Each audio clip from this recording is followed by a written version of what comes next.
Mówić czy milczeć, działać czy odpuścić, walczyć czy ustąpić, reagować czy tylko obserwować. Całe nasze życie to nieustanny wybór. Tylko czy zawsze wiemy, co naprawdę wybieramy? Czym właściwie jest to słynne zwycięstwo? Czy zawsze musi wygrać silniejszy? A może bywają w życiu chwili, gdy największą wygraną jest umiejętność opuszczenia? Dlaczego tak bardzo, wręcz instynktownie pragniemy wygrać, skoro każde nasze wygranie niemal zawsze oznacza czyjeś porażkę?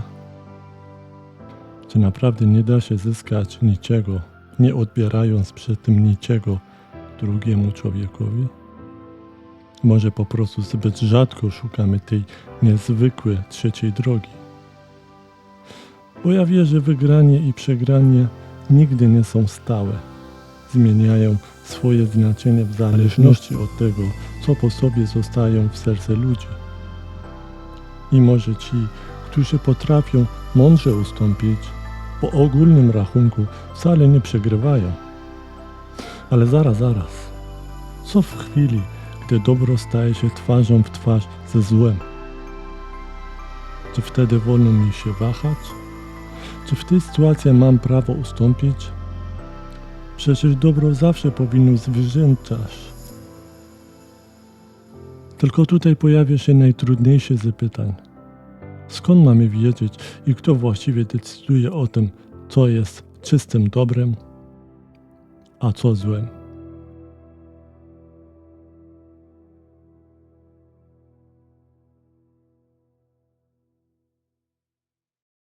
Wiele lat temu, dokładnie w 2010 roku, byłem jeszcze młodym studentem, który dopiero stał w progi dorosłego życia. Pewnego dnia zaprosiłem kolegę, aby wspólnie uczyć zakupy nowej konsoli. Był naprawdę dobrym człowiekiem, ale miał w sobie niemal obsesyjnie na punkcie wygrywania. Każdą, nawet najdrobniejszą porażkę traktował bardzo osobiście. Zaproponował, żebyśmy zagrali w bijatykę. Pycha, a może szczęście, chciał, że akurat w tej grze byłem naprawdę świetny. Wynik wydawało się przesądzony, zanim jeszcze w ogóle zachwyciliśmy zapadę. Wtedy w moim głowie pojawia się bardzo proste, a zarazem fundamentalne pytanie. Czy powinienem wygrać, udowadniając mu swoje umiejętności? Czy może odłożyć na półkę własne ego i pozwolić sobie na przegraną? Ostatecznie, z szacunku do mojego gościa i chęci, by czuł się u mnie po prostu dobrze i swobodnie, postanowiłem zagrać nieco delikatnie. Celowo przegrałem. Dzięki temu mógł poczuć smak radości, który nie da się kupić ani na nikim wymusić. Po jakimś czasie do pokoju wyszła moja siostra ze swoimi małymi córeczkami, bliźniaczkami. Usiedli razem z nami i patrzyły na jasny ekran z ogromnym dzieciństwem zainteresowanym. Dla nich byłem wujkiem, niemal bohaterem. Wzorem kimś, kto daje im duże poczucie bezpieczeństwa. Moja porażka mogłaby w ich małym, wrażliwym świecie naruszyć ten idealny obraz. W ułamku sekundy wszystko nabrało innego perspektywy. Spojrzałem w ich oczy i zrozumiałem, że stoję przed zupełnie nowym wyborem. Już nie w zwykłej grze, lecz w tym, co ta gra dla nich znaczy. W życiu zawsze istnieje to, co ważne i to, co ważniejsze. Czasami trzeba umieć rezygnować z tego pierwszego, by ocalić to drugiego. Ochrona ich poczucia bezpieczeństwa stało się w tamtym momencie moim absolutnym priorytetem. Nie chodziło już wcale o wygraną, lecz o ślad, który pozostaje w ich pamięci. Zmieniłem więc styl gry.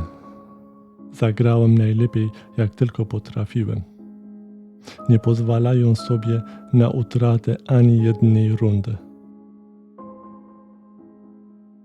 Głośny śmiech i oklaskę dziewczynkę wypełniało nagle cały pokój.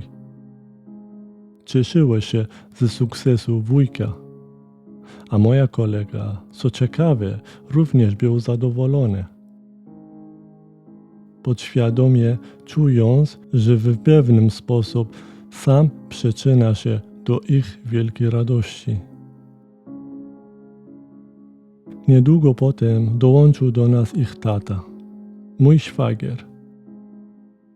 Był od nas starszy i zupełnie nie interesował się wirtualnym światem. Dziewczynki jednak z entuzjazmem prosiły, żeby on zagrał ze mną. Wtedy stanąłem przed trzecim z rzędu wyborem. Niezależnie od tego, jak bardzo podziwiało mnie dziewczynki, ojciec w sercu dziecka zawsze pozostaje pierwszym. Najważniejszym bohaterem, legendą, której nic nie powinno podważyć. Światło w naturalny sposób skierowało się na niego, a ja z całego serca pragnąłem ten piękny, ojcowski autorytet ochronić. Więc zagrałem w taki sposób, by to on mógł w pełni błyszczeć. Każda moja porażka był dla dziewczynki wielkim zwycięstwem ich taty. Każdy jego wirtualny cios budował w ich poczucia ogromnej siły i bezpieczeństwa. Skakały z radości, a my dorośli patrzyliśmy na ten obraz z cichym, głębokim zadowoleniem i spokojem. Tamtego wieczór, w zaledwie kilka minut, trzykrotnie wybrałem między wygraną a przegraną. Elastycznie dostosowując się do sytuacji. Choć z pozoru przegrałem 2 razy, a wygrałem tylko raz, w głębi duszy czułem, że za każdym razem odniosłem prawdziwe zwycięstwo. I to z 2 powodów. Po pierwsze, sam świadomość, że mamy wolny wybór między triumfem a porażką, już sam w sobie jest wygraną. To poczucie sprawczości czyni nas zwycięzcami, niezależnie od wyniku na tablicy. Po drugie, odłożenie na bok własne ego, zwłaszcza jeśli przynosi to radość innym, potrafi zmienić pozorną porażkę w głęboko wewnętrzny spokój. Jak mądry powiedział Platon, człowiek zwycięża tyle razy, ile razy potrafi zwyciężyć samego siebie.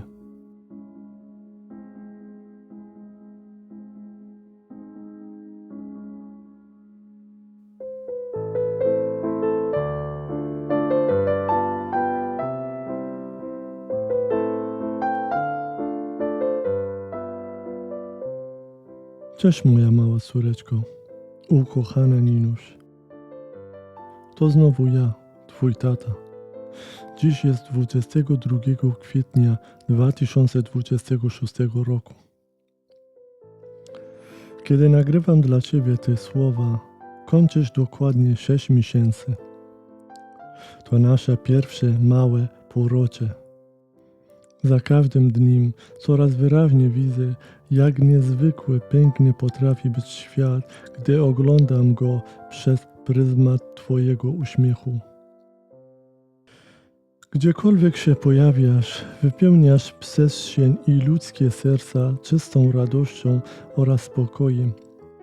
Masz w sobie coś tak jasnego, jakby twoja dusza już teraz znał te harmonijne, które my często szukamy przez całe swojego życie. Na razie jest też maleńką córeczką, bezpieczną w moich ramionach. Jeszcze zupełnie nieświadomą zawiłości i ciężarów codzienności. Ale życie, córeczko, to długa i wymagająca podróż. Bardzo bym chciał zawsze chronić Cię przed każdym wiatrem. Lecz wiem, że nieuchronnie nadejdzie dzień, w którym zaczynasz podejmować własne, niezależne decyzje. Zobaczysz wtedy, że świat rzadko daje nam gotowe odpowiedzi, a każda ścieżka uczy czegoś nowego. Kiedy warto z całej siły o siebie walczyć, a kiedy lepiej z czystej miłości po prostu odpuścić. Miesiąc temu, opowiadając Ci o kompasie i wadze, starałem się pokazać Ci, jak rozumieć innych ludzi. Zgodnie z moją obietnicą, dziś idziemy o krok dalej. Rozpoczynamy podróż, w której spróbuję Ci przekazać, jak powoli, cegła po cegła, budować w sobie co dobre. Pamiętaj, że charakter człowieka nie kształtuje się z dnia na dzień. Powstaje powoli, dokładnie jak perła w muszli, w ciszy, mroku i ogromnej cierpliwości. Absolutnym fundament tej drogi, prowadząc do kształtowania dobrej serca i silnego charakteru, jest elastyczność. To ona jest pierwszą i najważniejszą cechą, do której wszystko się zaczyna. Bez niej człowiek łatwo twardnieje w swoich przekonaniach. Staje się kruchy i przestaje rozumieć otaczający go świat oraz innych ludzi. Dlatego ten moment nazywam nasz punkt wyjścia, albo można powiedzieć punktem zero. Miejscem, w którym dopiero zaczyna się piękną, świadomą pracę nad sobą. Córeczko, spróbuj być w życiu jak woda. Płynnie, miękko, omija najtrudniejsze przeszkody. Dostosowuje się do kształtu otoczenia, a jednak nosi w sobie potężną siłę, by cierpliwie rzeźbić najtrudniejsze skały, nigdy nie tracąc przez tym swojej prawdziwej natury. Dzięki takiej elastyczności nauczysz się szukać w życiu autentycznego sensu, a nie tylko puste etykiety. Zobaczysz z czasem, że wygrana i przegrana to najczęściej po prostu dwa strony tej samej monety. Zobaczysz z czasem, że wygrana i przegrana to najczęściej po prostu dwa strony tej samej monety. Będziesz zrozumiała, z elastyczności wypływają kolejne cudowne cechy. Skromność i empatii.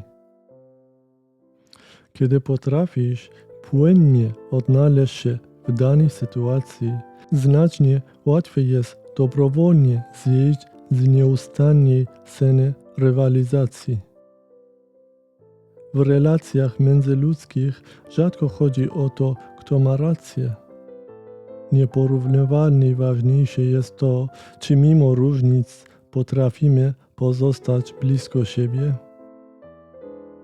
Mając elastyczność w sercu, potrafimy świadomo odpuścić i oddać komuś światło, by mógł poczuć się ważny. Stanąć w cieniu z własnej nieprzymuszonej woli dla dobra drugiego człowieka to przepiękna i bardzo cicha siła. Świat wokół z pewnością będzie Ci kusił sukcesu i prestiżu. Ale w tym całym pędzie bardzo łatwo jest wygrać bitwę, a jednocześnie zgubić własne serce.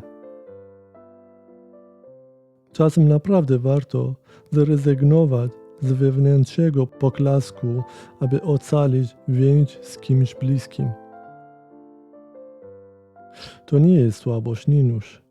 To dowód ogromnej wewnętrznej dojrzałości. Pamiętaj, Nino, nie chcę cię uczyć, kiedy masz wygrywać, a kiedy przegrywać. To, jak zachowujesz się w konkretnych sytuacjach, będzie zależało wyłącznie od ciebie. Chcę tylko, abyś dobrze zrozumiał, że każdy z nas potrzebuje w sobie elastyczności. To, czy zdecydujesz się z niej korzystać, gdzie, kiedy i w jakich okolicznościach, zależnie wyłącznie od twojej wolnej woli i jest twoim suwerennym wyborem. W życiu ostatecznie nie zawsze chodzi o zwycięstwo czy porażkę. Chodzi o wolność wyboru. Wolność to najcenniejszy dar, jaki posiada człowiek. Cokolwiek innego w życiu zdobędziesz, bogactwo, spektakularny sukces czy wysoki statut społeczny, bez wewnętrznej wolności wszystko to całkowito straci swoje wartości. Mądry i silny człowiek to ten, kto nosi w sobie niezależnego ducha wolności. A nigdy nie będziesz prawdziwie wolna, jeśli najpierw nie posiadasz cecha elastyczności i nie nauczysz się mądrze panować na własne ego. Warto pamiętać, że życie nierzadko stawia przed nami wyzwania, w którym brak wprasowanej elastyczności brutalnie odbiera nam pole manewru. Jeśli nie nauczymy się jej z własnej woli poprzez codziennie doświadczenia, to w krytycznym momencie zabraknie nam wybór i pod ciężarem problemów po prostu pękniemy. Dlatego trenuj tę cechę, abyś w przyszłości zawsze miał wybór, a nie była zmuszona przez okoliczności do złamania się raz na zawsze. Chcę, abyś zapamiętała, że elastyczność w żadnym przypadku nie oznacza słabość ani bycia wiecznie uległym. W rzeczywistości prawdziwym mistrzostwem w posiadaniu tej cechy jest umiejętności mądrego zdecydowania o tym, kiedy pozostać łagodnym jak woda, a kiedy przeobrazić się w stalowy charakter. To nie jest brak elastyczności, to po prostu jej najwyższa, najbardziej świadoma forma. Pamiętaj, że woda, choć tak plastyczna i delikatna, w obliczu zagrożenia potrafi natychmiast zmienić się swój stan i stać się twardym, nieustępliwym lodem. Tak samo jest ze mną. Kiedy w grę wychodzi Twoja ochrona i bezpieczeństwa, moja natura momentalnie zmienia swój stan skupienia. Przebudza się we mnie mój stalowy charakter. Stały, twardy i nieprzejednany. Jak każdy kochający tata, gdy na szali leży dobro jego dziecka, staje się murem nie do przebicia. Ty jesteś dla mnie najważniejszym absolutnym dobrem.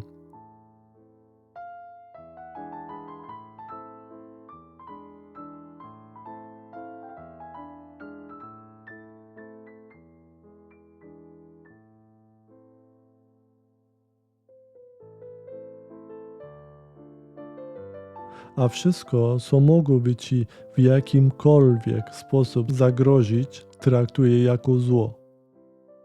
A zło, córeczko, trzeba zawsze i bezwzględnie zwyciężać.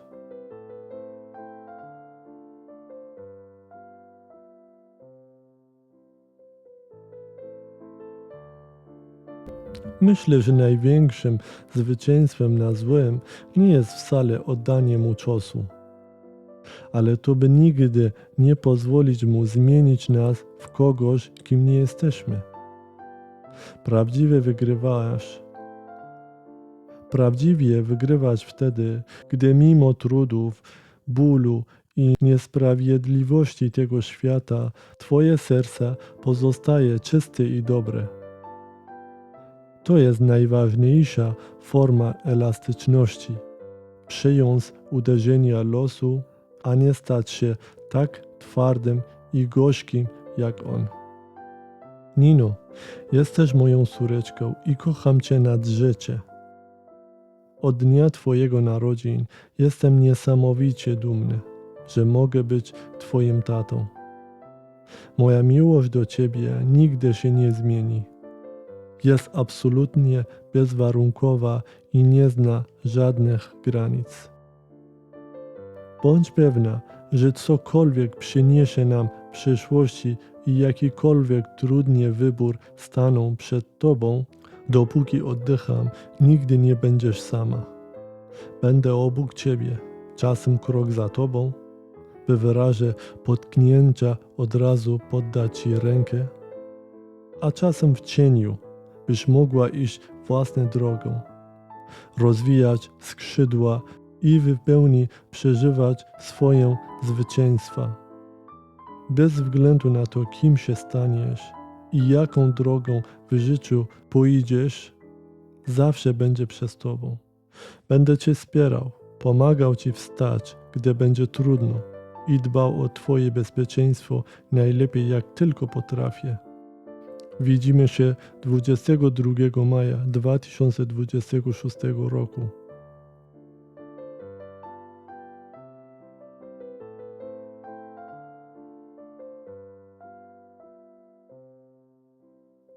Będziemy dalej odkrywać to, co czyni nas wartościowymi ludźmi. Do zobaczenia, Ninuś. Twój tata.